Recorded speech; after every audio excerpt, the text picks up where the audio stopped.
Sir ನಮಸ್ತೆ. ಹೇಳಿ sir, ಏನು ಸಮಾಚಾರ? ಈ ಬಾರಿ ಯಾರಿಗೆ ಓಟ್ ಹಾಕಬೇಕು ಅಂತಿದ್ರೆ, ಯಾಕೆ ಹಾಕಬೇಕು ಅಂತಿದ್ರೆ?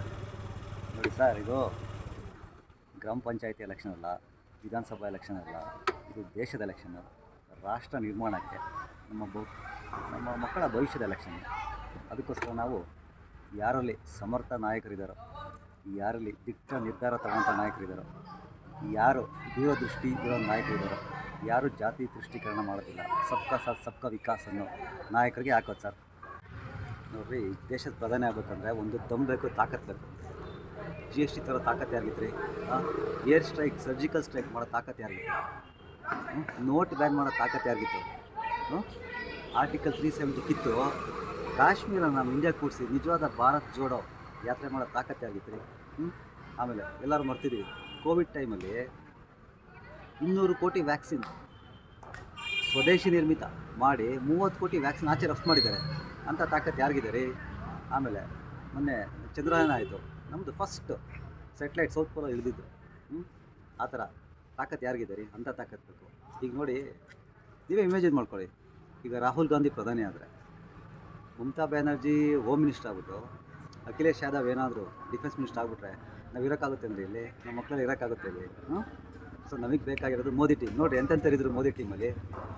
ಜೇಮ್ಸ್ ಬಾಂಡ್ 007 ಯಾರಳಿ, Ajit Doval national security adviser, ಮತ್ತು ಯಾರು ಜೈಶಂಕರ್ ಮಹಾತಾಂತ್ರಿಕ, ಮತ್ತು ನಮ್ಮ ನಿತಿನ್ ಗಡ್ಕರಿ ಅವರು ಡೈಲಿ 28 ಕಿಲೋಮೀಟ್ರ್ ರೋಡ್ ಮಾಡ್ತಾನೆ ಅವರೇ, ಬಿಟ್ಟರೆ ನಮ್ಮ ಮನೆ ಮೇಲೂ ರೋಡ್ ಹಾಕ್ಬಿಡ್ತಾರೆ. ಸೊ ನಮಗೆ ಬೇಕಾಗಿರೋದು ಅಂಥ ಟೀಮು. ಈಗ ನಮ್ಮ ಭಾರತದ ರಾಜತಾಂತ್ರಿಕತೆ ಬಗ್ಗೆ ಹೇಳ್ತೀನಿ ಕೇಳಿ. ಮೊನ್ನೆ ರಷ್ಯಾ ಯುಕ್ರೇನ್ ವಾರ ಆಯಿತು ನೋಡಿ, ಏನು ಮಾಡೋರು, ಅರ್ಧ ದಿವಸ ರಷ್ಯಾ ಯುಕ್ರೇನ್ ವಾರನ ನಿಲ್ಲಿಸಿ ಅಲ್ಲಿ ಹೋಗಿ ಇವರು ನಮ್ಮ ಭಾರತೀನ ಎತ್ಕೊಂಡ್ಬಂದಿದ್ದಾರೆ. ಅದ್ರ ಜೊತೆಗೆ ಪಕ್ಕ ಪಾಕಿಸ್ತಾನ ಯುಪಿಆರ್ನ ಎತ್ಕೊಂಡ್ಬಂದಿದ್ದಾರೆ. ಗೊತ್ತಾಯ್ತಾ? ಅವರು ದಂಗೆ ಬಡ್ಬಿಟ್ಟಿದ್ದಾರೆ. ಇನ್ನು ಮೊನ್ನೆ 8 ಜನ ಎಕ್ಸ್ ನೇವಿ ಆಫೀಸರ್ಸ್ನ ಮರದಲ್ಲೇ ವಿಧಿಸ್ಬಿಟ್ಟಿದ್ರು, ಅವನ್ನ ಕರ್ಕೊಂಬಂದಿದ್ದಾರೆ. ಇಂಥ ತಾಕತ್ತು ಬೇಕು ರೀ? ಹೋಗ್ಲಿ, ಅದೆಲ್ಲ ಬಿಟ್ಬಿಡಿ. ಬಗ್ಗೆ ಅಭಿವೃದ್ಧಿ ಬಗ್ಗೆ ಮಾತಾಡ್ತೀನಿ ಕೇಳಿ. ಜಸ್ಟು 60 ವರ್ಷಕ್ಕಿಂತ ಮುಂಚೆ ಆಗಿದ್ದ ಅಭಿವೃದ್ಧಿಗೂ ಈ ಕಳೆದ 10 ವರ್ಷದಲ್ಲಿ ಆಗಿದ್ದ ಅಭಿವೃದ್ಧಿಗೂ ನೋಡ್ಕೊಳ್ಳಿ, 10 ಪಟ್ಟು ಜಾಸ್ತಿ ಆಗಿದೆ. ಎಷ್ಟು 10 ವರ್ಷದಲ್ಲಿ? ಹಳ್ಳಿಗಳಾಗಿದ್ದಾವೆ, ಪ್ರತಿ ಮನೆ ಮುಂದೆನೂ cement road, Jal Jeevan Mission ನೀರು, ಪ್ರತಿ ಗ್ರಾಮ ಪಂಚಾಯತಿನಲ್ಲಿ ಬ್ರಾಡ್ಬ್ಯಾಂಡ್ ಕನೆಕ್ಷನ್ ಸಿಕ್ಕಿದೆ. ಎಲ್ಲರೂ UPನಲ್ಲಿ ಅಲ್ಲೇ ತರಕಾರಿ ಮಾರೋದು UPನಲ್ಲಿ ಪೇಮೆಂಟ್ ಮಾಡ್ತಾ ಇದ್ದಾನೆ. ಆಮೇಲೆ ಮೊದಲು ಡೇಟಾ ಎಷ್ಟಿತ್ತು ರೀ? 2 GB ಡೇಟಾ ಎಷ್ಟಿತ್ತು?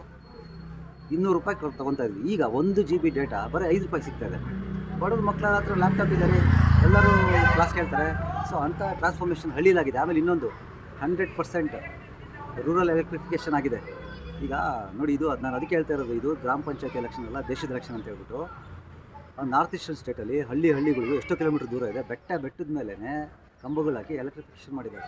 ಸೊ ಅದಕ್ಕೋಸ್ಕರ ಮೋದಿ ಬೇಕು ಅಂತ ಹೇಳ್ತಾರೆ. 2014ರಲ್ಲಿ ನಮ್ಮ ದೇಶದ ಆರ್ಥಿಕತೆ 11ನೇ ಸ್ಥಾನದಲ್ಲಿತ್ತು, ಈಗ 3ನೇ ಸ್ಥಾನಕ್ಕೆ ಬಂದಿದ್ದೀವಿ. 4 ಟ್ರಿಲಿಯನ್ ಎಕಾನಮಿ ದಾಟಿದೆ. ನಮ್ಮ ಮೋದಿಯವ್ರ ಪ್ರಕಾರ ಇವಾಗ 2047ಗೆ 100 ವರ್ಷ ಇಂಡಿಪೆಂಡೆನ್ಸ್ ಆದಾಗ ನಮ್ಮ ಭಾರತ ಸೂಪರ್ ಪವರ್ ಆಗಬೇಕು ಅಂತ ಹೇಳಿದ್ದಾರೆ. ಸೊ ಆ ದಿಟ್ಟಿಂದ ನಾವು ಹೆಜ್ಜೆ ಆಗ್ತಾಯಿದ್ದೀವಿ. ಮೋದಿಗೆ ಮಕ್ಕಳು ಮೊಮ್ಮಕ್ಕಳು ಯಾರೂ ಇಲ್ಲ. ಅವರು ದಿನದ 24 ಗಂಟೆ ದೇಶಕ್ಕೋಸ್ಕರ ಕೆಲಸ ಮಾಡ್ತಾರೆ. ಅವರು ದೇಶದ ಪೂಜಾರಿ. ಅಂಥವ್ರಿಗೆ ನಮ್ಮ ಓಟು.